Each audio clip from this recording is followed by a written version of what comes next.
Hi guys, learn anything சேனலில் subscribe பண்ணவங்களாம் subscribe பண்ணி வச்சுக்கோங்க காய்ஸ். இன்றைக்கி என்ன பார்க்க போகிறோன்னா, ரேஷன் கார்டில் இப்போ மாற்றம் ஏதாச்சும் கரெக்ஷன் எதனா பண்ணியிருக்கீங்களா, மாறிடுச்சா இல்லையா எப்படின்னு அதை நம்ம இன்றைக்கி டீட்டெயிலாக பார்க்க போகிறோம். அதில் ஏதோ ஒரு ப்ரௌசர் ஓப்பன் பண்ணிவிட்டு டிஎன்பிடிஎஸ் அது உள்ளே போய்ட்டு ஃபஸ்ட்டு லிங்கை தொட்டிங்கன்னா உள்ளே போகும் காய்ஸ். இதில் பயனாளர் நுழைவுன்னு இருக்குது காய்ஸ்.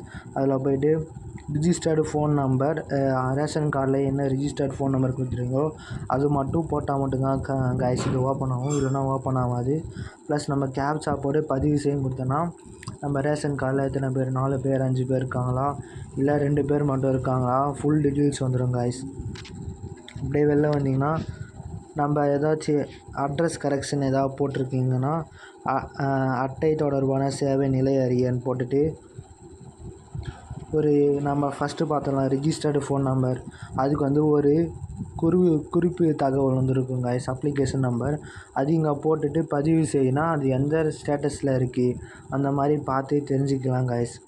இந்த மாதிரி யூஸ்ஃபுல்லான கண்டென்ட் வேணும்னா லேர்ன் எனிதிங் சேனலை சப்ஸ்கிரைப் பண்ணிங்க காய்ஸ். Thank you guys.